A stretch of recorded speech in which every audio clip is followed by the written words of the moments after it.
Sharamph Earthshaker's fist hit the magistrate's table hard enough to crack the wood clean down the middle. The court chamber fell silent. Every trader, every pilgrim, every frightened face pressed into the gallery of Thorngate Monastery's judgment hall went absolutely still. Dust motes froze in the light pouring through the high arrow-slit windows. Even the 2 town guards flanking the dais seemed to forget how to breathe. "You will not dismiss him," Sharamph said, her voice low and controlled, which somehow made it more terrifying than a shout. "He is mine. I have claimed him. The claim is valid under the mountain codes, and you know it." Magistrate Aldrich Fenner, a man of 60 years and considerable self-importance, stared down at her from behind the ruins of his table with a face the color of old chalk. He had the look of a man who had expected his morning to include tax ledgers and boundary disputes, not an orc woman with her hands still pressed into the split wood of his furniture, her green eyes burning like forge coals in the torchlight. "The claim," he said carefully, finding what was left of his dignity, "is not recognized by this court. The human in question is under detainment pending the magistrate's review of his border clearance, and no individual, regardless of what?" Sharamph said. She straightened up slowly, and everyone in the gallery seemed to lean backward in sympathy. She stood 6 feet and 2 inches, her broad shoulders squared, her dark hair braided back with iron rings that caught the light. She wore a fitted leather bodice, deep brown and tooled with a running ridge pattern along the seams, laced tight from her ribs to her collar over a close-cut linen shirt the color of pine bark, and snug trail breeches tucked into knee-high boots that were caked with 3 days of mountain road. Her tusks, short and elegant by orc standards, curved just enough to be visible when she set her jaw. She looked like what she was, a woman who had crossed a mountain pass in under 2 days, who had fought bandits and a rockslide and a magistrate's clerk who had tried to bar her entry, and who was not finished yet. "Regardless of what I am, say it plainly, magistrate. Let everyone in this room hear you say it." Aldrich Fenner did not say it. He looked instead at the man standing between the 2 guards, Isaac Rhodes, border scout, age 28, dust-caked and bruised at the cheekbone and wrists where the rope had been, currently staring at Sharamph with an expression that could only be described as stunned awe. Isaac was not a large man. He was lean in the way that mountain country makes people lean, with ropey forearms and a calm, weathered face that held more quiet intelligence than it did obvious drama. He had dark eyes and a jaw that needed a shave and a traveling coat that had been better in its prime. He was, by any ordinary measure, the kind of man who passed through rooms without leaving much impression. He was the kind of man a magistrate might hold for 3 days on a technicality without expecting anyone to come looking. He had not expected anyone to come looking. He was currently revising that opinion. "Release him," Sharamph said. She did not raise her voice. She said it the way a person states a geographical fact, with absolute certainty and zero negotiation. "Today, now, while I am still being polite." The magistrate looked at his guards. The guards looked at each other. One of them, the younger one, quietly shifted his weight away from Isaac's arm.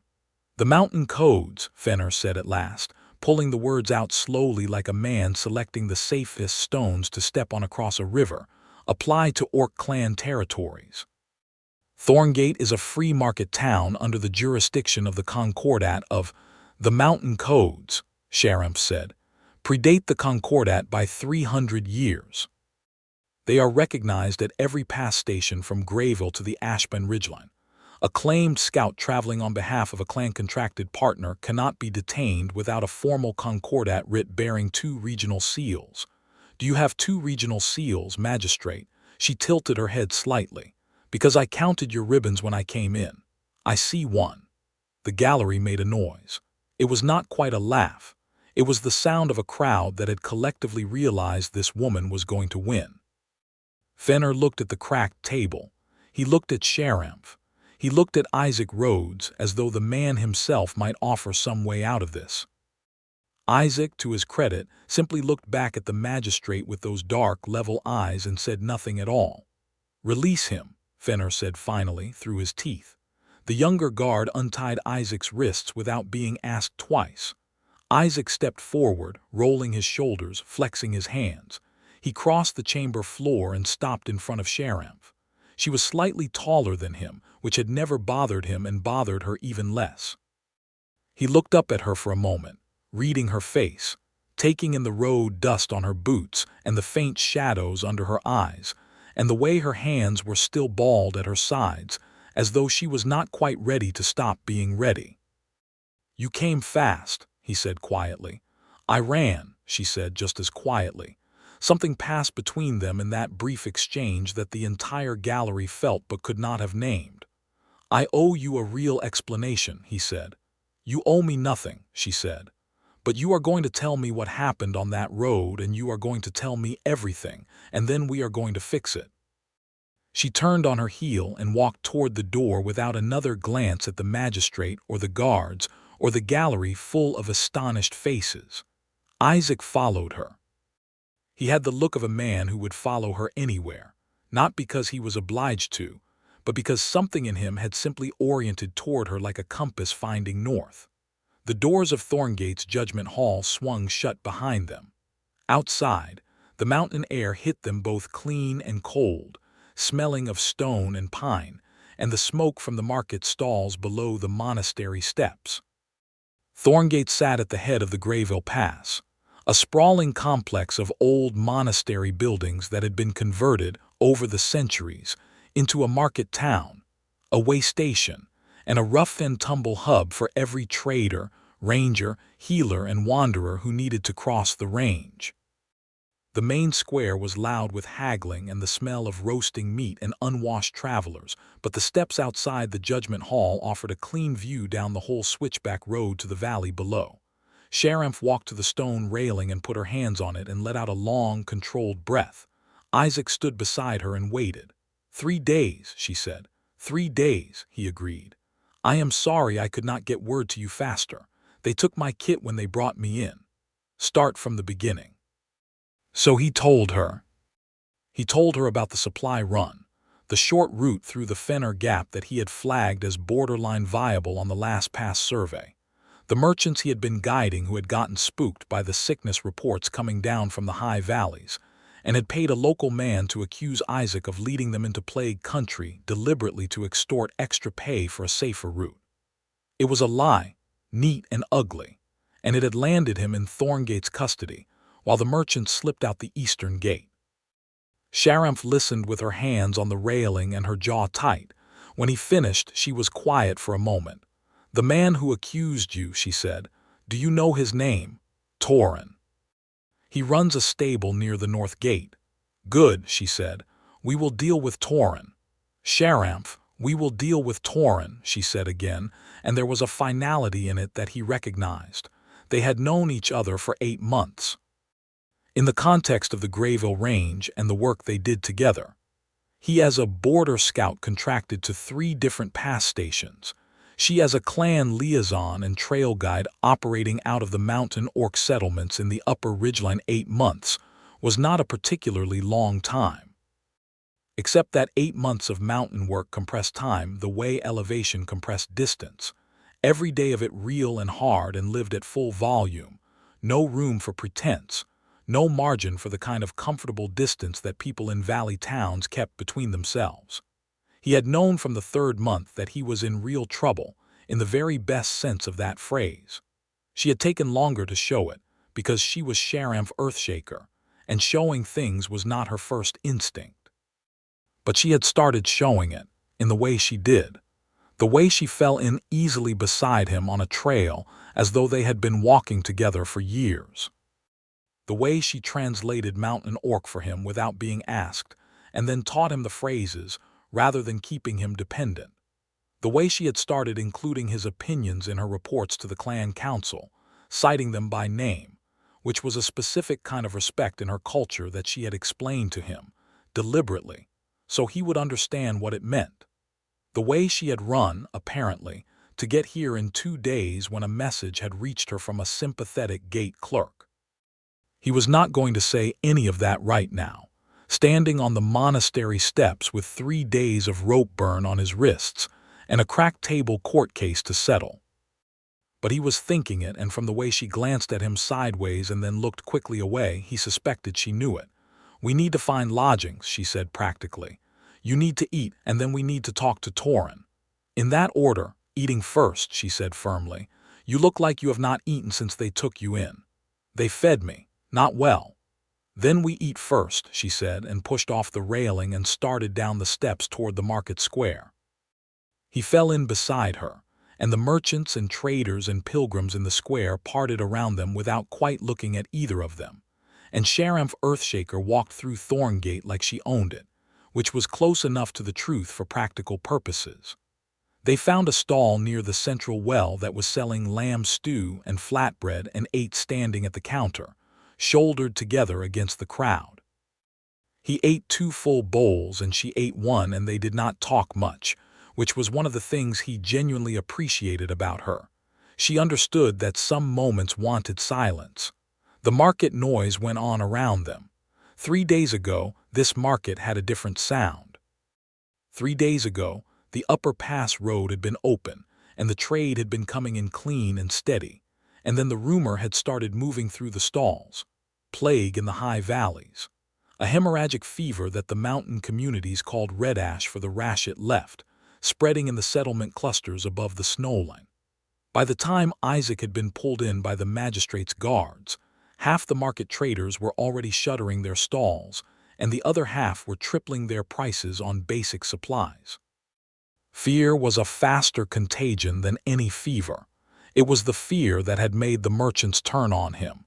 He understood that even while it angered him. People under pressure looked for someone to blame, and a lone border scout with no family in town and no powerful friends was a convenient target.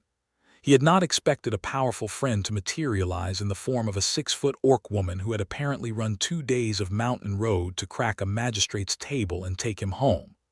"I keep thinking about what you said," he told her, when the stew was gone and they were nursing the last of the flatbread. She looked at him. "I have said a great many things. 3 months ago, when we were weathering out that storm in the Kethara Hollow, and you said the thing about the mountain codes, about claiming." A pause. She tore a piece of flatbread and did not look at him. "What about it?"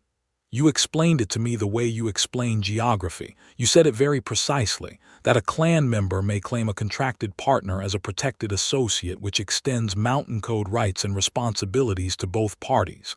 That is accurate. And then," he said, "you said that in practice among the Ridge clans the word claiming has a second meaning, a personal one."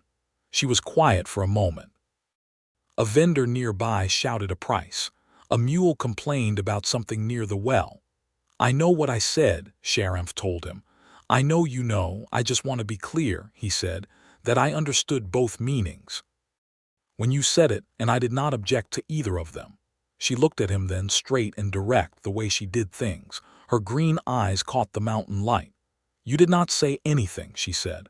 "No," he said, "because you said it as geography, so I treated it as geography, but I have been thinking about it, and I think you may have meant it as more than geography, and I would like to know if that is true." Sharamph set down her flatbread. She looked at the market square for a long moment, at the worried faces of the traders and the shuttered stalls, and the pile of luggage near the east gate from people already trying to leave before the plague rumors got worse. "Later," she said, "tonight, when we have settled the Torin problem and have walls around us." "Tonight," he agreed. They found Torin at his stable by mid-afternoon. He was a compact, watchful man in his 40s who had the look of someone who had spent a lifetime reading people for advantage. He saw Sharamph coming and went pale, which told Isaac everything he needed to know about the man's actual confidence in his lie. What followed was not violent, though it had the potential to be. Sharamph had a very particular way of conducting this kind of confrontation.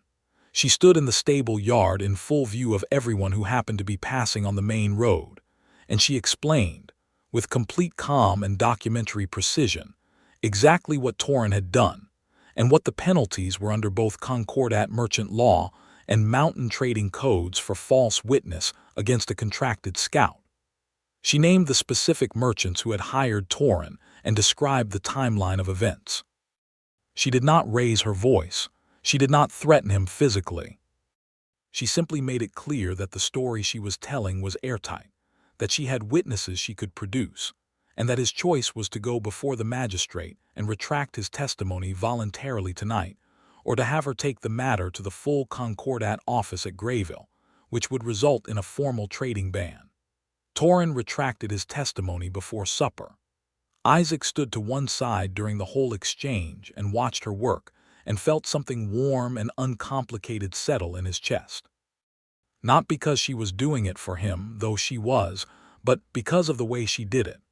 No cruelty, no excess, just force applied with precision to the exact right point. She was magnificent, he told her so afterward as they walked up the long market street toward the inn. "Do not start," she said, but the corner of her mouth moved. "I am not starting anything, I am stating a fact. You have a habit of stating facts that sound like more than facts." "Maybe they are," he said. She glanced at him. Her iron-ringed braid caught the last of the afternoon light. "I told you later. It is almost evening. It is not evening. It is getting there." "Isaac," she said, with mild exasperation that did not quite hide the warmth underneath it. "Sharamph," he said, matching her tone exactly. She stopped walking. She turned to face him on the market street, with the traders packing up around them and the mountain wind coming down cold from the pass, and she looked at him the way she had on the monastery steps, direct, unhesitating, reading him like a trail map. "Tonight," she said, "I promise you, tonight I will say what I mean and you can answer however you like and we will know where we stand." "I already know where I stand," he said. "Then let me say it anyway. I want to say it properly." He held her gaze for a moment, then nodded. "All right, tonight." They found lodgings at the Wayfarers Inn near the North Gate, which was the better of Thorngate's two inns and which was, due to the plague fear exodus, more than half empty. They took 2 rooms side by side, which was practical and sensible and also, he thought, might be subject to revision. He washed off 3 days of detention and changed his shirt and came out to find her sitting on the landing bench outside their rooms, elbows on her knees, studying the courtyard below. She had not changed. She was still in her rode leathers, the brown bodice and the pine bark linen, but she had undone the iron rings from her braid and her hair was loose around her shoulders, dark and slightly wavy where the braid had held it. Without the braid she looked not softer exactly. Different. More present somehow, more herself. He sat down beside her on the bench. "3 months ago," she said without preamble, which was her style, "when I explained the claiming codes to you, I did it deliberately. I wanted you to know the word in the way my people use it, the full way." "I know," he said. "I wanted you to know it because I had been considering it, considering you." She looked at the courtyard. "That is not a small thing for me. I do not consider people lightly. I know that too. You have been the steadiest person on this range for the past 8 months, she said. You know every trail and hollow from Grayville to the Ashburn ridgeline. You know which passes hold in a southerly wind and which ones funnel ice. You know the 3 clan dialects well enough to negotiate without offense. You work hard and you do not complain and you do not take shortcuts that endanger people." She paused. "And you are kind. You are genuinely, persistently kind, which is rarer than trail knowledge, and I noticed it from the beginning." Isaac was quiet, listening. "And when I was explaining the claiming codes to you," she said, "what I was also saying was this, that I see you, that you are someone worth seeing, and that if you felt the same way, I would like to stop pretending that this is only a working partnership." He looked at her profile in the lamplight from the courtyard lanterns. The strong line of her jaw, the elegant curve of her tusks, the way she was holding herself careful and still in the way people do when they are saying something true and are not entirely certain of the landing. "Sharamph," he said. "I know there are people who would have opinions about it," she said. "I do not particularly care about opinions. But I wanted you to know that I am aware of them and they change nothing for me. You are the person I ran 2 days to reach. You are the person I want beside me on the trail and off it, that is all." "That is not a small statement," he said. "No," she agreed. "It is not. He reached over and took her hand, which was large and calloused and strong, and she went still for a moment as though recalibrating. He laced his fingers through hers unhurried. "I thought about it after the hollow," he said. "I thought about it a lot. I kept coming back to the same thing, that the best part of any day on this range is the part where I am working alongside you. And then I started noticing that it was not just the work. It was you, specifically you, the way you think and the way you move and the way you tell me things as though you expect me to understand them, which I always want to live up to." She turned to look at him. The careful stillness was still there, but something behind her eyes had changed, warmer and less guarded than he usually saw her. "I have been alone a long time," he said. "Not unhappily alone, but alone. And then you were there and the alone stopped being comfortable, and I knew what that meant. I just was not sure you were saying what I thought you might be saying." "I was saying it," she said. "Good," he said. "Because I am saying it back." She looked down at their joined hands. The corner of her mouth moved again, properly this time, a genuine, unguarded smile which on Sharamph Earthshaker was a rare and beautiful thing. She turned her hand in his so she was holding his instead of being held. "You told me you already knew where you stand," she said. "I did." "And where is that?" "Here," he said simply. "With you." She was quiet for a moment. Then she said, "Good," and leaned her shoulder against his. And they sat like that in the lantern light as the mountain night came down cold and clear around Thorngate. They were not alone with the quiet for long. The night, as it turned out, had other plans. The raid came in the deep middle hours, when the market had been dark for 4 hours and even the inn's common room was silent. It started with the smell of smoke. Isaac had always been a light sleeper. Border scouts either were or they became it fast, and he was awake and on his feet before the smell had fully registered as alarm. He pulled on his boots and coat and had his hand knife in his grip before he was entirely conscious of having drawn it. He stepped out onto the landing and found Sharamph already there, fully dressed and alert, which told him she slept light too. "Smoke," he said. "South Market," she said, "and I heard horses." They went down to the courtyard together. Outside the inn gate, the south end of the market street was lit wrong, not the warm gold of lanterns, but the orange-red pulse of something burning. And from the direction of the south gate came the sound of shouting and then, much worse, screaming.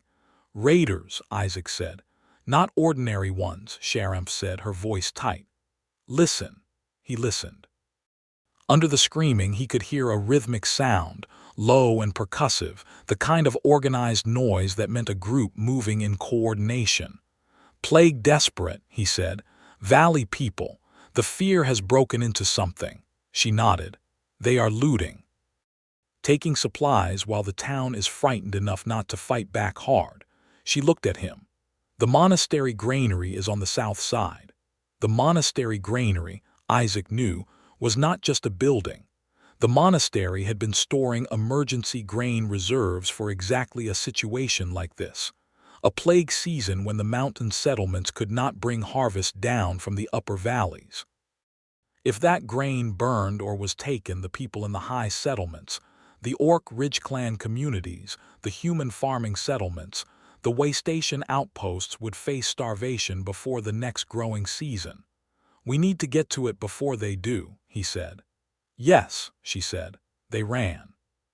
The South Market was chaos. Stalls overturned, fire spreading from a textile merchant's shop to a neighboring grain broker's storefront, people running in all directions in the orange dark. The raiders were not an organized military force.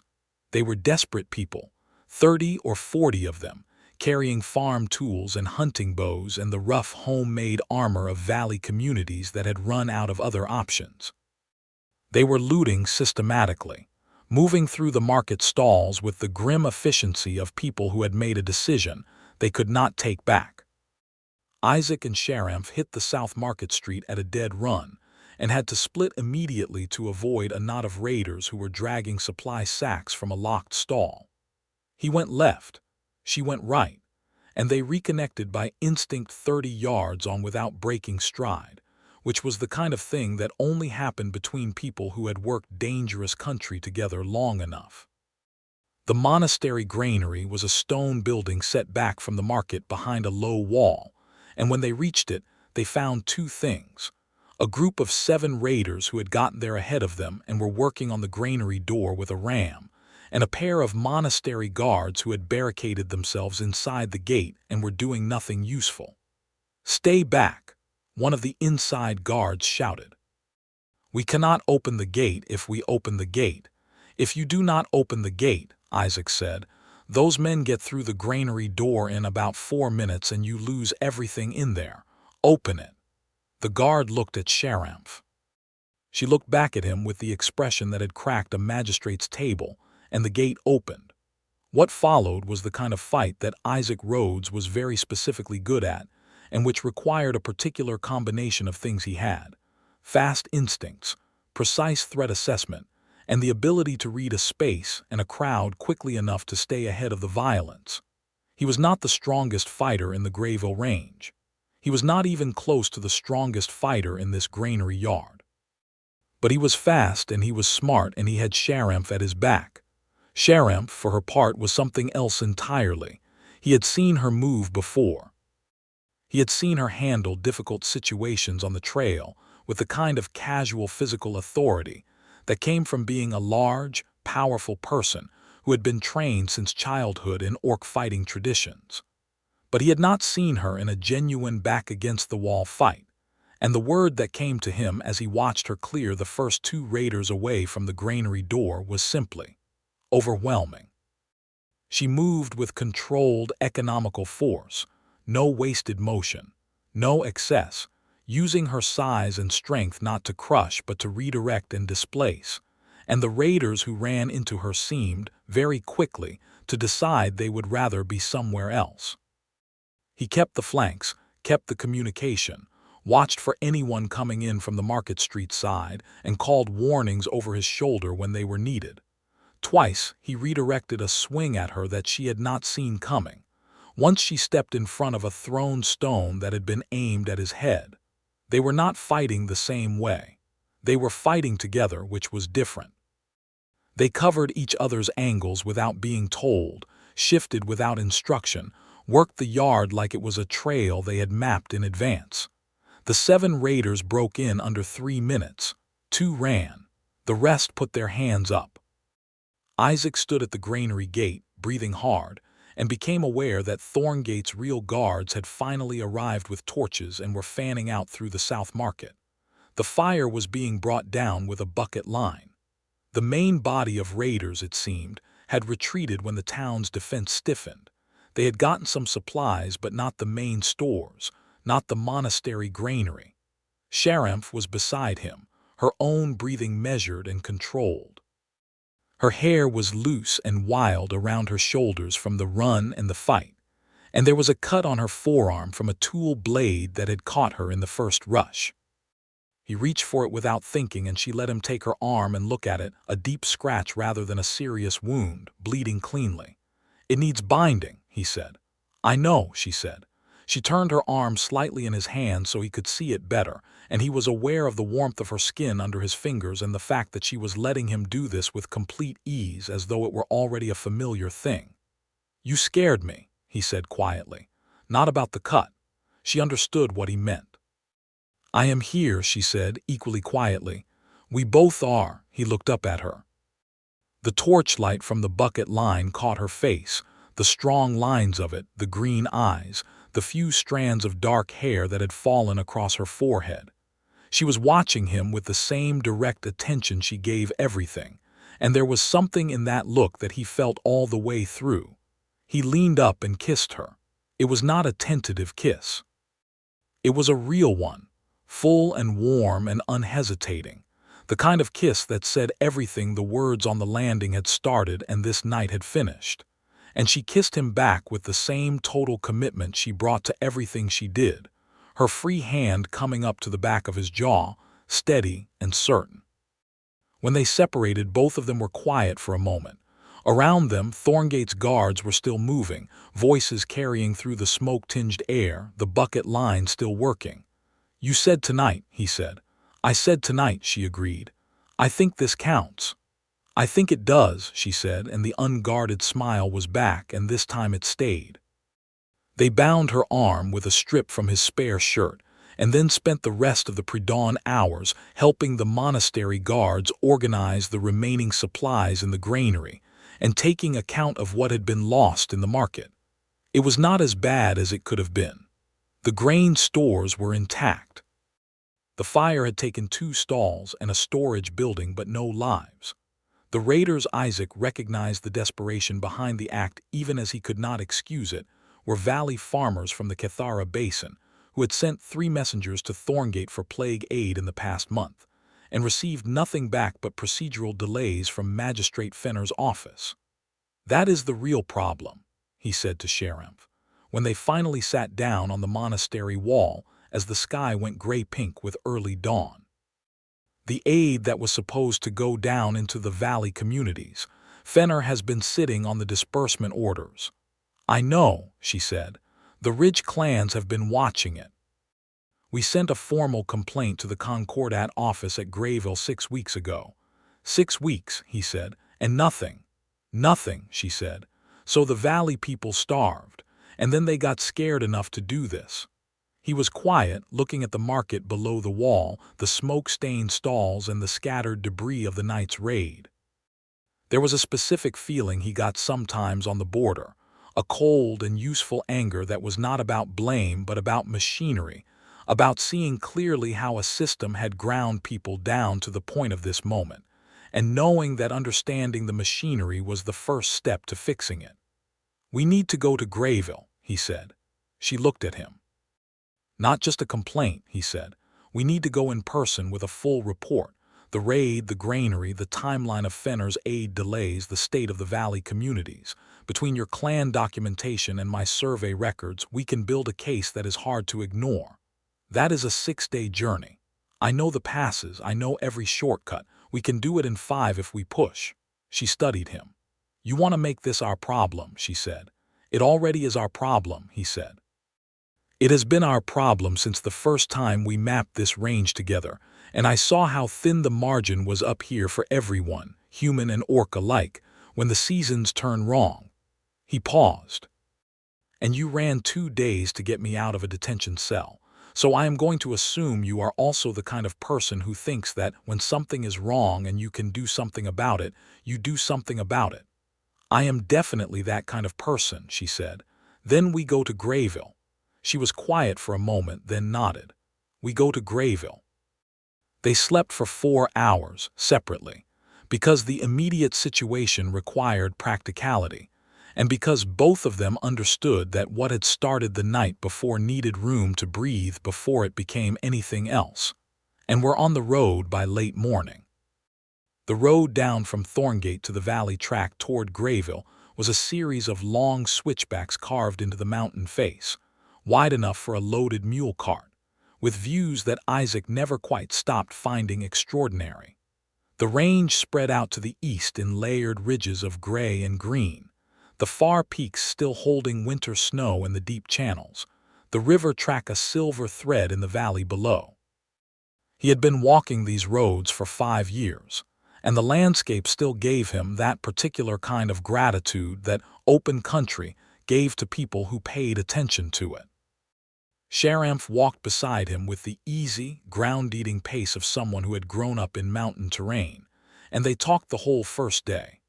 About the raid and the valley communities, about the plague reports and what they knew of Red Ash and how it moved, about the Concordat's aid processes and where the bottlenecks were, about what they would need to present at Grayville. And then, gradually, the conversation shifted, the way it did when people were past the initial rush of new honesty and starting to explore the quieter rooms of it. "You said you had been alone a long time," she said, sometime in the afternoon, as they were descending toward the valley floor. "Since I was about 19, he said. "My parents had a small holding in the eastern lowlands. It did not survive a bad drought season. I went to work as a trail hand for a survey company and never quite stopped moving. No community to go back to. Not really. I have colleagues I like, a few people who would be sorry if something happened to me." He paused. "Or I thought so. 3 days in that cell without anyone coming for me made me reassess. Someone came for you, she said. Someone did, he said. I am still working out how I feel about that. I think the main feeling is gratitude that is bigger than the word for it. She was quiet for a moment. I know something about the size of feelings outrunning the words for them, she said. What do you feel that way about? She glanced at him sidelong. You, she said simply and looked back at the road. He absorbed that. Yeah, he said. You are a difficult person to summarize, she said, which from Sharamph was an elaborate compliment. I will take that. They camped that night in a hollow he knew, sheltered from the wind by a rock overhang that he had used a dozen times over the years. He built the fire and she put together a camp meal from the dried provisions in her kit with the efficiency of someone who had cooked in the field for years, and they ate by firelight in the hollow with the mountain dark pressing around them and the stars clear overhead through the smoke of the fire. Tell me about the Ridge clans, he said.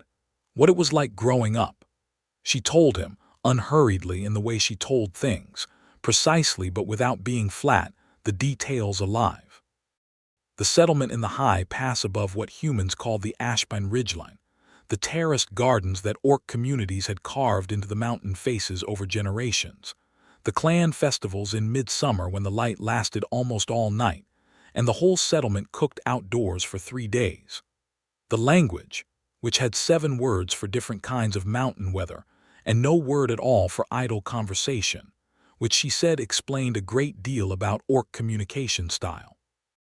Her mother, who had been a council leader, and the person from whom Sharamph had inherited her particular brand of calm, implacable authority. The first time she had come down to a human market town, at 14, and the specific quality of the stairs. It did not stop me, she said, but it did teach me what I was working with. When did you start working as a liaison? At 22. I was already doing trail guiding for the summer trade caravans. The clan council asked me to formalize it. There was a need for someone who could work both sides of the range, who knew the passes and the trading codes in both communities. She stretched her legs toward the fire. I was good at it, I'm still good at it. You are exceptionally good at it, he said. I have watched you navigate situations that would have collapsed into violence if anyone else had been handling them. And I have watched you navigate terrain that would have killed anyone who did not know it as well as you do, she said. We are each good at what we do. That is probably why we work well together. Is that why? He said. She gave him a look that had warmth in it. No, she said. Not entirely. He leaned across the fire and kissed her again, briefly, because the moment invited it, and because he was done with the particular kind of restraint that had nothing to serve it. She leaned in rather than back, her hand finding his forearm, and the fire crackled between them and the hollow held them in its dark warmth. I need to tell you something, she said when they had settled back to their respective sides of the fire.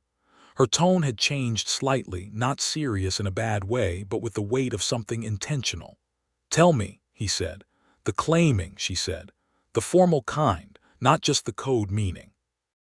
I used it to get you out of that cell, and I would like you to understand what that means in my culture. He was watching her. Tell me. A formal claim among the Ridge clans is not merely a legal designation, she said. It is a statement of intent. It means I am binding myself to your well-being, that your safety is my responsibility and mine is yours, that if you are in danger, I come, that if I am in danger, you come. She paused. It is not quite the same as a human bonding ceremony. It does not require a ceremony at all, actually. It requires the claiming person to speak the words before a witness, which I did in the judgment hall in front of approximately 40 people. In front of the magistrate, he said. Yes, she said. That is binding in my tradition. He was quiet, absorbing this. You knew that when you said it. Yes. You came in and said the words knowing it would bind you. Yes, she said. I came in knowing what I was going to say. I made a decision before I walked through that door. He looked at her across the fire. The flames were lower now, the red-gold light catching the angles of her face, the iron ring glint in her loose hair. She was watching him with that careful stillness again, the look of someone who had said a true thing and was waiting for the ground to either hold or give. What does it require from me? He asked. If I choose to accept it. Nothing formal, she said. Ridge clan claiming is not a symmetrical ceremony. But in practice she paused, and for the first time since he had known her she looked almost uncertain, which was so uncharacteristic that it made his chest ache in the best possible way. In practice, it is not considered a real claim unless the one claimed chooses to acknowledge it. So, he said. So I am asking, she said. I am asking if you acknowledge it, if you choose it. He stood up, came around the fire, and sat down beside her. She shifted to face him, and he took both her hands in his and looked at her straight, the way she had looked at him on the monastery steps. I acknowledge it, he said. I choose it, without reservation. The relief that moved through her face was brief and quickly contained, but he caught it, and it told him more about her than anything she had said. That under all of it, the strength and the certainty and the magnificent, implacable force of her, she had wanted this enough to be afraid of losing it. He brought her hands to his mouth and kissed her knuckles deliberately, and she made a sound that was so quiet he almost did not hear it, and then she pulled her hands back and put them on either side of his face, and kissed him in a way that had nothing tentative about it. Full and claiming, warm and sure, her thumbs at his jaw and his hands finding her waist, and the fire threw orange light across the hollow walls, and the mountain night held them like a cupped palm. Much later, settled together in the hollow with her shoulder warm against his side and the fire burned to coals, she said quietly, "There is a mark, a claiming mark. It is a bite given at the claiming. On the shoulder traditionally, it is a pause not required by the codes, only by custom." He turned his head to look at her. She was watching him with those steady green eyes. "When," he said. "Whenever you like," she said. "There is no deadline." He thought about it for all of about 3 seconds. "Now is fine," he said. "Now. If you want to, now is fine." She studied him for a moment, then reached up and shifted his collar aside. He felt her hand steady on his shoulder, and then the pressure of her mouth, and then the clean, sharp sensation of the bite not breaking the skin deeply, more pressure than wound over the muscle of his shoulder, and he felt it like a brand in the best possible sense, like being marked by something he had chosen. She held it for a moment, then released. She sat back and looked at the mark she had made, a perfect arc distinct against his pale skin. "That is permanent," she said. "Good," he said.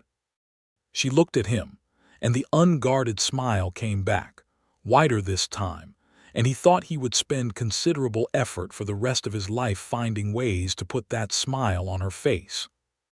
The 5-day journey to Grayville passed in the particular kind of richness that came from being newly, solidly in love on a road through beautiful hard country. They covered distance efficiently, because both of them were experienced trail travelers who wasted nothing, and in the hours between they talked and were silent and shared meals and observations, and the low, constant hum of a physical awareness that had nowhere to be restrained anymore. They passed through 2 valley communities on the way, and in both of them the signs of the plague season were visible. Thin faces, shuttered buildings, the careful rationing of firewood and food that people did when they were not sure when the next supply would come. Sharamph spoke to the community elders in both places, in the Mountain Orc dialect that the mixed heritage valley communities used as a trade language, and she took careful notes. Isaac surveyed the road conditions and took counts of the supply state. They were building a case, but they were also, in a more immediate way, witnessing something that made the case matter in a way that official reports never quite captured. "A child offered me her bread," Sharamph said, the second night out from the first valley community, and her voice was controlled but had something underneath it. "She had 1 piece of bread and she offered me half of it." "I know," he said. He had seen it. He had seen a lot of things in his years on the border that had required the particular management of feeling that border work demanded. "We are going to fix this. We are going to try," she said. "We are going to fix it," he said, with the same flat certainty she used for things that were not negotiable. She looked at him. "You sound like me," she said. "I am learning from the best," he said. On the 4th day, they came down out of the mountain country into the wider valley road that led to Grayville, the regional administrative center, a walled market city of perhaps 8,000 people spread along a river bend. It was larger than anything on the upper range, and noisier, and smelled of river water and tanneries, and a dozen kinds of food cooking at once. Isaac had been here 6 times in 5 years, always on contract business, always alone. The place had never particularly meant anything to him. He walked in now with Sharamph beside him, and it felt entirely different, which he was beginning to understand was going to be the new pattern, places meaning more because she was in them with him. The Concordat office was a stone building near the river market, and they went in the next morning with everything organized. Isaac's survey reports, Sharamph's clan documentation, her formal complaint file from 6 weeks prior, the raid account from Thorngate, the timeline of Fenner's aid delays, and the supply state assessments from the 2 valley communities. Sharamph presented it all with the same methodical precision she had used on Torrens Yard, and Isaac supplied the geographic and logistical detail that put flesh on the numbers. The Concordat officer who received them was a woman named Administrator Presti, who had the look of someone who had been doing this job long enough to have seen most things and who paid close attention when people had their documentation in order. She read through everything twice. She asked clarifying questions. She looked up at them across the desk. "This is comprehensive," she said. "We intended it to be," Sharamph said. "The Fenner delay alone constitutes a procedural violation under Concordat Article 17. Combined with the raid and the community assessments, Presti set the papers down and folded her hands. "I'm going to need your formal statements on record, and I'm going to need to send an investigator to Thorngate within the week." "How quickly can the aid disbursements move?" Isaac asked. "If I issue an emergency override today which this documentation supports, the valley supply runs can begin within 4 days. 4 days, Sharamph said. 4 days, Presti said. "I cannot make it faster than that, but yes, 4 days. They gave their formal statements and were out by midday." On the Concordat steps, Sharamph stopped and looked up at the river market spreading below them, the banners and the boats and the loud, complicated life of a city that did not know what had just happened in that office. 4 days, she said. "I know," he said. She exhaled. "It is not enough for the people we saw." "No," he said, "but it is something. It is a real something." She nodded. Then she turned to him and, in full view of the Concordat steps and the market street and the river traffic, she took his face in both hands and kissed him. Not a brief kiss.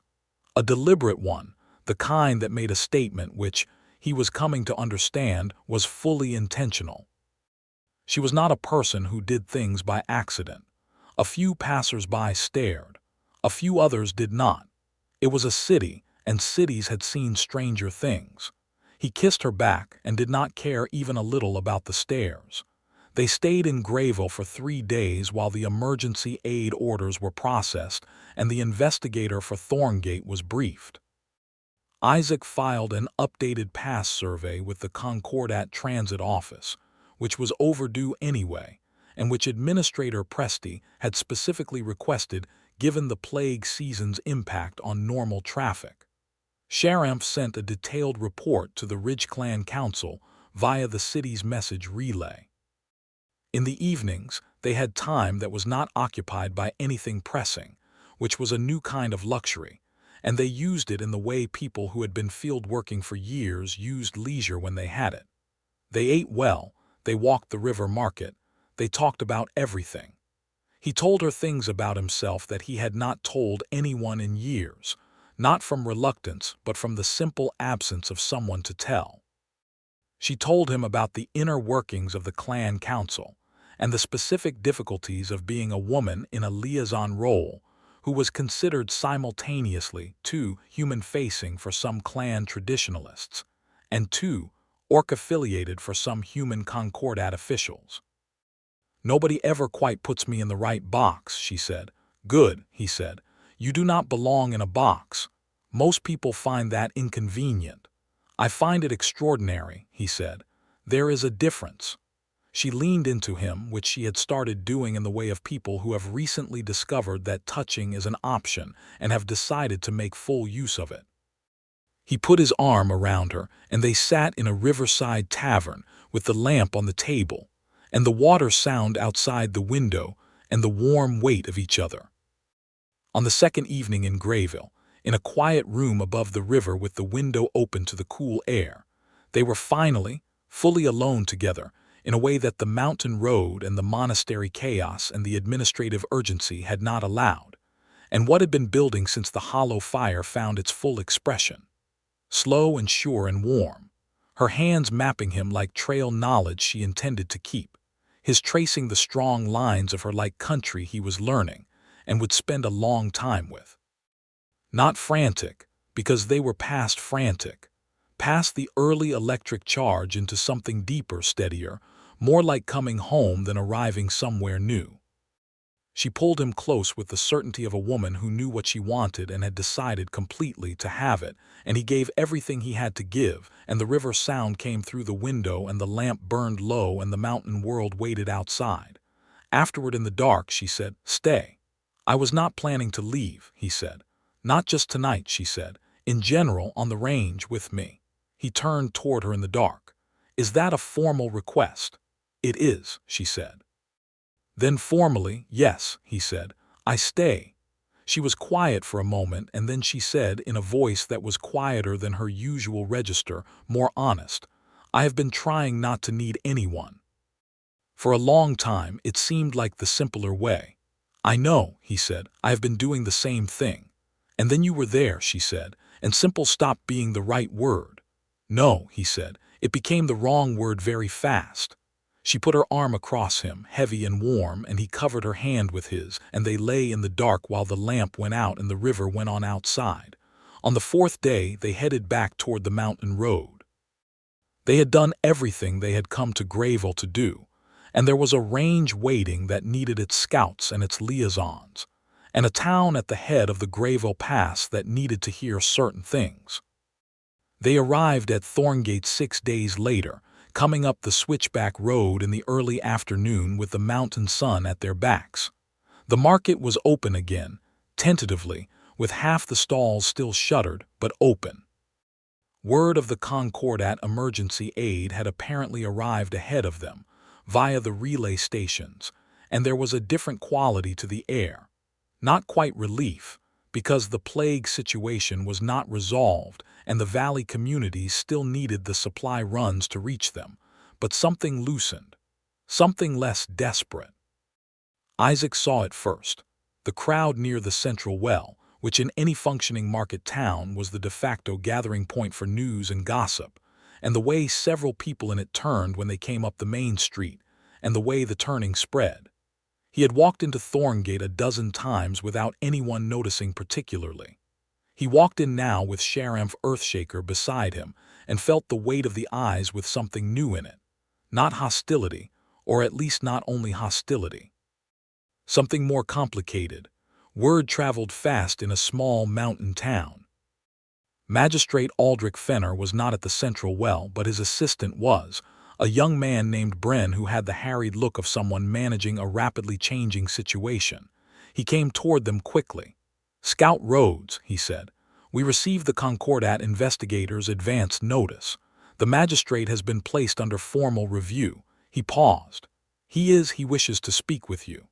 He can file a formal request through the Concordat investigator," Isaac said pleasantly. "In the meantime, where are we with the Valley aid supplies?" Bren looked at Sharamph, then back at Isaac.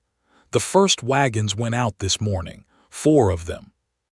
The monastery granary is coordinating with the lower pass stations." Sharamph nodded once. "Good. There are people who want to thank you," Bren said. "Several of the Valley community representatives who came up to shelter here. They heard what you did at Greyville. They do not owe us anything," Isaac said. "I know," Bren said. "They want to anyway." The market square was strange in a way he could not immediately parse. He and Sharamph stood near the well and were approached, over the next hour, by a collection of people that told the whole story of Thorngate in compressed form. A valley farmer with hollowed eyes who pressed Sharamph's hands between his and said something in the mountain orc dialect, which she translated quietly as "thank you, which you helped my family survive." a merchant who had lost her stall in the raid fire, and who wanted to tell him that the raid was not all the valley's fault, that some of her own customers had been begging for supplies for weeks. A young monastery guard who had been in the granary yard that night, and who looked at both of them with the particular expression of someone who has seen people do something under pressure that redefined their understanding of courage. And then, less expected, several of the market traders who had been avoidant of Sharamph since she had arrived in the aftermath of Isaac's detention, who now came and were not entirely comfortable, not transformed overnight by events, but present, making the small gestures that meant we are reconsidering. A nod, a greeting, a stall keeper who offered them both free tea and would not hear a refusal. Prejudice, Isaac had learned, did not dissolve. It cracked sometimes under the weight of witnessed things, and the cracks let different light in. It was a beginning, not an ending. Sharamph accepted all of it with her usual grace, which was not warmth exactly, but was something that communicated clearly that she was here, that she was a person, and that she expected to be met as one. He stood beside her and watched the square renegotiate itself around them, and felt, not for the first time, what it was to be beside someone who changed the room simply by being entirely herself in it. They were given back their rooms at the Wayfarers' Inn, this time side by side with a shared landing that had a bench and a clear view of the mountain road. Isaac found his travel kit where it had been stored, retrieved by the sympathetic gate clerk who had sent the message to Sharamph, and spent an hour organizing it and cleaning his trail equipment. Sharamph spent the same time writing a detailed report for the clan council and organizing the survey notes they had accumulated at Grayville. It was, he thought, already the shape of something. The way they each did their own work in adjacent proximity, the easy coexistence of two people who did not need constant performance or narration, but who were simply more complete in each other's vicinity. Late in the afternoon, Bren came back with word that the Concordat investigator had arrived at the North Gate and was setting up an office in the monastery's administrative hall, and would Scout Rhodes and Envoy Earthshaker be available to give supplemental statements in the morning. They agreed, and Bren left, and Sharamph looked at Isaac from across their shared landing with an expression that he was starting to learn as her version of contentment, level and quiet and warm in the green eyes. "When this is settled," she said, "when the investigator has what he needs and the aid is moving and the pass review is done. Yes, I want to take you up to the Ridge settlement," she said. "The one I grew up in, above the Ashburn line." He looked at her. She held his gaze steadily, which he recognized by now as her being deliberately vulnerable under the steadiness. "You want to take me home," he said. "I want to show you mine," she said. "Since you told me about yours," and because she paused, "the council should meet you properly, not as a contracted scout, as what you are." "And what am I?" he asked. She smiled, the real one, the one that stayed. "Mine," she said. "You are mine." It was simply said. No drama, no elaboration, just the clean, flat fact of it, stated in the way she stated things that were not negotiable. He felt it land in the center of his chest like a key in a lock. "Yours," he agreed. The investigator came and went over 3 days. His name was Castor Morn, and he was a compact, methodical man who took statements with efficient thoroughness, and who seemed quietly pleased with the quality of the documentation Isaac and Sharamph had brought from Grayville. He interviewed the Valley community representatives, reviewed the granary raid evidence, and examined Fenner's aid delay records with the focused interest of a professional who had been waiting for a solid case to land on his desk. On the 3rd day, he issued his preliminary findings. Fenner was suspended pending full review, a stand-in administrator was to be appointed within the week, and the emergency aid disbursement was formally codified as an ongoing Concordat obligation rather than a discretionary measure. It would not solve everything, and Isaac was too experienced to pretend it would. But it was a structure that had not existed before, and structures mattered. The Valley community representatives gathered in the market square when the announcement was read out. There was no celebration. These were tired, frightened people who were still dealing with a plague season that was not over, but there was a quality of breath released. One of the older representatives, a woman named Hannah who had come from the worst-affected valley community and who had been in Thorngate when the raid happened, came to find Isaac and Sharamph there in that evening. She sat with them at the common room table and told them what the past 3 months had been like in the lower valley, and they listened without interrupting. When she was done, she said, "I want you to know that what you did going to Grayville with everything documented, not just a complaint but a case, the kind that could not be dismissed, that was the difference. It will matter to people you will never meet." Isaac said, "It was Sharamph who built the documentation. I knew the road." Hannah looked at Sharamph. "Then thank you," she said, simple and direct. Sharamph said, "Help them rebuild in the spring. That is all the thanks I need." "I will," Hannah said. The plague itself was past its worst by the time the supply wagons reached the valley communities, which was not a coincidence. The combination of real medical supplies and adequate food broke the conditions that allowed red ash to spread as viciously as it had. The monastery healers who went down with the aid convoys sent back regular reports to the stand-in administrator, and by the time the upper mountain passes had opened again for full trade, a month and a half after the raid, the fever reports had dropped to a manageable trickle. Thorngate in those weeks was not magically healed of its fear or its prejudice. Markets and small towns healed like people did, unevenly, with setbacks. There were still merchants who avoided Sharamph's eye, still guards who tensed when she walked past. But there were also, increasingly, people who had seen her in the granary yard, or heard the story of the judgment hall, or simply watched her move through the market with that unhurried certainty, and decided that their assumptions needed revising. Isaac moved through it all as he always had, quietly, competently, with the specific invisibility of a man who worked hard and kept his head down, and let his track record do his talking, except that he was not quite invisible now. He walked with Sharamph, and she was not invisible under any circumstances, and the combination of them, her magnitude and his quiet steadiness, seemed to read to people as something new, something that had not been in Thorngate's social vocabulary before. He caught a merchant watching them from a stall doorway one afternoon with an expression he recognized as reassessment rather than hostility, and thought, "That is how it happens."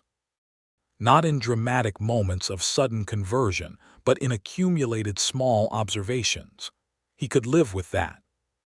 The past survey was completed in the second week after the investigators' departure, with Isaac leading the official party through 3 of the disputed high routes, and providing the kind of detailed, annotated assessment that the Concordat Transit Office needed to make informed decisions about which passes could be safely maintained, and which needed additional way station infrastructure. It was the work he was best at, and he brought it the same focus he brought everything, which the transit officer noted in a formal commendation that Isaac read once and put away. On the last day of the survey, he came back down to Thorngate in the late afternoon and found Sharamph in the market square, in conversation with 3 traders who were, from their body language, seeking her advice on a route question. She was drawing a rough map on a piece of slate with a stick of chalk, explaining terrain with the precise shorthand she used, and the traders were leaning in with the attention of people who understood they were talking to someone who knew the mountain in her bones. He stopped at the edge of the square and watched her for a moment, the way the light was on her, the iron rings back in her braid, the brown leather bodice over the pine bark linen, the chalk moving on the slate with confident precision. She looked up and found him standing there, and the professional attention she had been giving the traders shifted for just a moment into something warmer and more specific. He crossed the square toward her, and she said to the traders, "He is the one who surveyed the eastern pass in detail. He can give you better numbers on the ridge approach than I can." She handed him the chalk. He took it and looked at the map on the slate and picked up the thread of her explanation and ran with it, and she stood beside him with her shoulder touching his while he talked, and the traders asked good questions and got good answers, and the market went on around them in the late mountain light. When the traders were satisfied and gone, she took the chalk back and rubbed out the map with her sleeve. He watched her. "You could have finished without me," he said. "I know," she said, "but I wanted you here." "That is becoming a pattern." "Yes," she said, "it is." He took the chalk from her hand and held it for a moment. "The Ridge settlement," he said. "When do we leave?" She looked at him. The satisfaction in her face was a deep, quiet thing. 3 days, she said. "I need to file the final liaison report with the stand-in administrator, and I want to say goodbye to Hannah before she goes back to the valley." 3 days, he said. "Will you be ready?" He thought about what that question might mean in the fullest sense. Ready to go to the place she came from. Ready to meet the people who had made her. Ready to stand in front of the Ridge Clan Council as what she had said he was hers, and let that mean something formal and public and permanent. "Yes," he said. She nodded once, satisfied, and tucked her hand through his arm and walked them toward the inn. The market noise went on behind them, the familiar voices of Thorngate at the end of a trading day, and ahead of them the mountain road climbed up into the evening sky. 2 days before their departure, something happened in the market that Isaac would think about for a long time afterward. He was at the supply stall near the east gate, arranging provisions for the journey, when he overheard a conversation between 2 merchants he recognized. A cloth trader named Beltham and a spice dealer named Ora, who had both been in the gallery of the judgment hall the day Sharamph had cracked the table. "I will say this," Beltham was saying, apparently in the middle of a conversation that had started before Isaac came in range. "She was right about the mountain codes. I looked it up afterward. She was exactly right." "She usually is," Ora said, "about the codes and the routes. Half the safe passage I got last autumn was because of her trail notes." "I did not know that." "Most people do not," Ora said. "They see her coming and they see the tusks and the size of her and they stop looking." "I see your point," Beltham said, a bit heavily. "I see your point." Isaac kept his face neutral and finished his supply order and said nothing. But he carried the conversation out of the stall with him, and when he found Sharamph at the monastery steps an hour later, he told her. She listened and was quiet for a moment. "That will not solve everything," she said. "No," he said, "but it is something." "It is something," he said. She looked at him. "You know what I notice," she said. "Tell me." "You hear everything," she said. "You hear the conversations that other people do not bother to hear. You pay attention to the small things. To the places where something is shifting." She tilted her head slightly. "That is part of why you are good at what you do." "I am also good at reading terrain," he said. "You are also good at reading terrain," she said. "Fortunately, people are a kind of terrain." "You have never said anything more complimentary to me," he said. "I have said a number of complimentary things to you," she said with dignity. "You said I was difficult to summarize. That is a compliment. You said I knew the passes better than anyone on the range. That is a professional assessment," she said. "Both things can be true." He grinned at her, and she made the expression she made when she was trying not to smile and not entirely succeeding. They left Thorngate on a clear morning with their packs loaded, and the mountain road open ahead of them, and Bren came to see them off at the north gate, which Isaac had not expected, and which Sharamph received with a grave nod that communicated exactly the right degree of appreciation without being effusive about it. The road up to the Ashpine ridgeline was not marked on any Concordat survey map. It was a network of paths and waypoints that existed in the knowledge of the Ridge Clan communities and the specific memory of people like Sharamph, handed down through years of use. Isaac followed her with the comfortable trust of a person who knows when they are in the presence of superior local knowledge, and she moved through the high mountain country with an ease that she wore differently here, not the professional competence of the liaison on the trade pass, but something older and more personal, a body in its own landscape. She named things for him as they went, not because he asked, but because she wanted him to have the names. The specific rock formation that the clan called the Sleeping Elder. The spring that ran year-round even in drought seasons. the meadow at the ridgeline where the midsummer festival happened. He stored them all away with the care he gave to trail knowledge, because he recognized them as what they were, a gift and an invitation. On the second day they came up over the final ridge, and Sharamph stopped and turned to watch his face as the ridge settlement came into view below them. He stood and looked.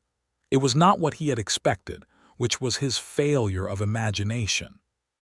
The settlement was large, larger than most of the human mountain communities he worked with, carved into the southern face of the high ridge in terraced levels that caught the light.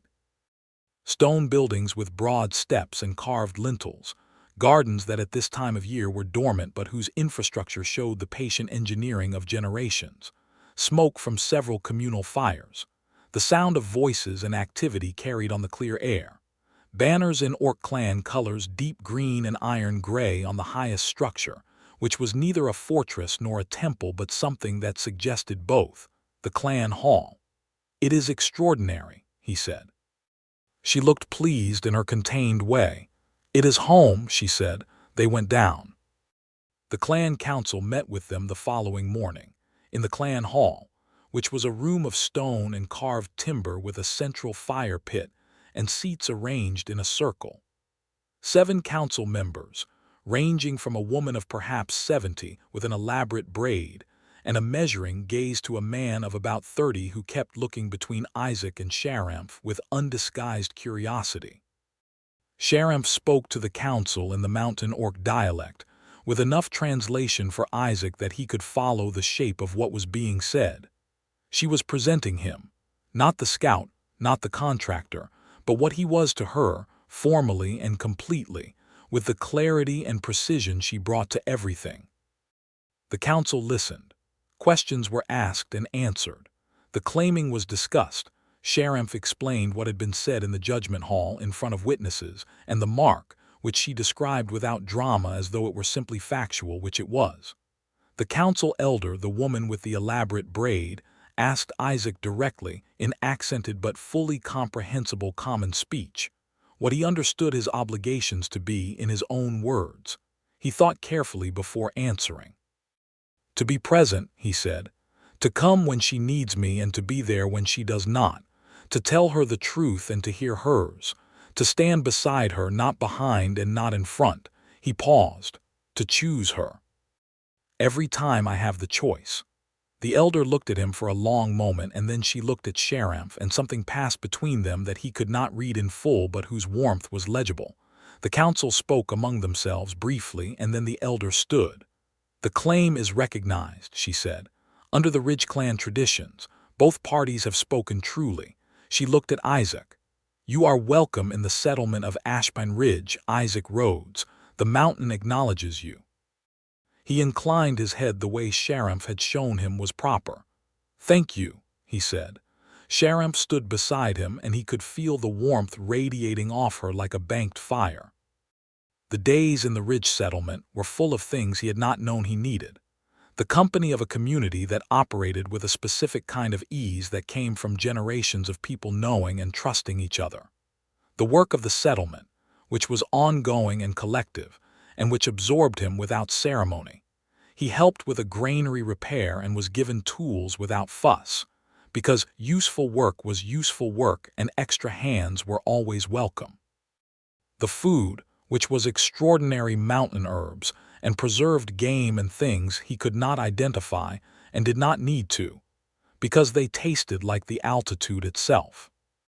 And the experience of watching Sharamph here, in her home place, with the settlement's children hanging off her arms and her mother sitting with them in the evening, and her ease and her laughter, which was rare in the market towns and plentiful here, coming out in full, deep, genuinely happy notes that he added to the collection of things he wanted to spend his life hearing.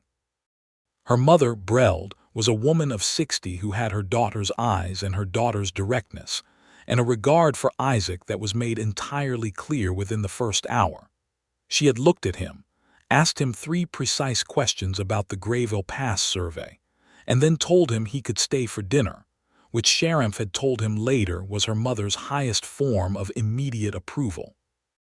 On the last evening before they were due to leave, they had committed to return to pass duty in a week, and the mountain had a schedule that waited for no one. Isaac and Sharamph sat outside the settlement on a flat rock above the terraces, watching the sun drop behind the western peaks. "When we go back," she said. "Yes. I want to formalize the partnership," she said. "The contracted one, joint survey and liaison. I spoke to the transit office about it before we left Grayville. Administrator Presti said she would support the application." "A joint contract," he said. "It makes sense," she said. "We work better together than either of us does alone. The documentation from the past month proves that." "It does," he said. "Is that the only reason?" She looked at him sidelong. "No," she said, "it is not, but it is the practical one." "I accept the practical one," he said, "and everything else." She leaned her shoulder into his. He leaned back. The sun finished its business with the western peaks and took the last of the gold out of the sky, leaving a deep, cold blue that the mountain stars would fill in an hour. "Do you know what you are?" she said. "Claimed," he said. "Yes," she said. "Mine, completely and permanently mine." "Yours," he confirmed. She put her arm around him, heavy and certain, and he put his head against her shoulder, and the mountain held them both in the darkening above the settlement. And for the first time in a long time, for the first time in longer than he could clearly trace, the word alone did not apply to him in any direction. Below them, the settlement fires were lit one by one, warm points of gold in the blue dusk. The voices of people going about their evening came up faintly through the air. The mountain smell, cold stone and pine resin, and the distant clean copper smell of snow, was all around them. He thought about the judgment hall, 3 weeks ago and a world away, Sharamph's hands on the cracked wood of a magistrate's table, her voice saying he is mine without the slightest tremor of uncertainty. He thought about the hollow fire and the night in Grayville and the granary yard, the way they had moved together in the dark without being told, each one knowing without looking where the other would be. He thought about being 28 years old and having spent 9 years being good at his work and solitary and everything else, and then being found. Not rescued, he was careful about that word. He had not been a man who needed rescuing exactly, but seen, which was different, chosen, which was better. "I used to think," he said, "that the range was enough, the work was enough, the country was enough. And now," she said, "now I think the country is better," he said, "with you in it." She was quiet for a moment. Then, "I know exactly what you mean," she said. "I know exactly." They went back down to the settlement as the first stars appeared, and the community folded around them with the ease of a place that had decided they belonged to it. And they sat by the communal fire with her mother and 2 council members, and ate and talked, until the fire burned down to the good ember stage. And Isaac Rhodes, border scout, solitary by long habit, sat in the mountain firelight with his shoulder against Sharamph Earthshaker's arm and felt entirely, without reservation, without the small persistent ache of the alone that he had managed so quietly for so long, complete.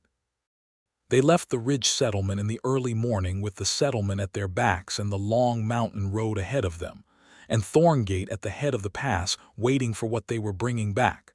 Not just a joint contract and a set of survey documents, but a precedent. The case against Fenner, fully adjudicated. The aid structure for the valley communities, properly established. A town that had watched a magistrate lose to an orc woman and her claimed scout, and had been quietly revising its assumptions ever since. The walk back was long and the weather was turning, the first real edge of autumn coming down from the high peaks in cold gusts that promised serious snow within a month. They moved well, not rushed but efficient, covering the terrain with the easy synchrony of people who had done it enough times to have a shared rhythm. On the afternoon of the second day, coming down the last long switchback into Thorngate, they came around a bend and found the pass road spread below them, the market buildings, the monastery roofline, the banners on the way station tower, and Isaac stopped for a moment, looking at it. It was the same town he had walked into 3 weeks ago in rope bindings. The same stone buildings and market stalls and mountain road dust, the same view from the switchback, which he had looked at dozens of times and which had never meant more than a waypoint. Sharamph stopped beside him and looked down at the same view. "Home for now," she said. "Home for now," he agreed. She looked at him and he looked back, and what passed between them in that brief wordless exchange held everything: the judgment hall and the hollow fire and the Grayville steps and the Ridge settlement elder's words. The claimed mark on his shoulder settled into healed skin. The joint contract application that Administrator Presti was already processing. The road behind them and the road ahead. "Ready?" she said. "With you," he said. "Always." She smiled, full and unguarded in the clear mountain light, and stepped forward down the road, and he went with her, and below them Thorngate's market flags moved in the autumn wind, and the pass road opened wide and clean ahead of them both. The town noticed them coming in. It always did now, which Isaac had accepted as part of the new shape of things. A few stall keepers nodded. Bren, on his way somewhere with a stack of papers, stopped and waved. The Valley Community Envoy, who had stayed on to help coordinate the ongoing aid, not Hannah, who had gone back, but a younger man named Derek, met them at the well and said there had been a message from Administrator Presti confirming the joint contract, effective on their return. "Effective as of today," Isaac said. "As of today," Derek confirmed, smiling. Sharamph looked at Isaac. He looked back at her. The quiet warmth in her eyes had nothing diplomatic about it. It was purely personal, purely present. "Well," he said. "Well," she said. "We have work to do." "We do," he said. And they did it together. And the mountain range held them both in its cold, difficult, beautiful country. And the word alone continued, as it turned out, to not apply.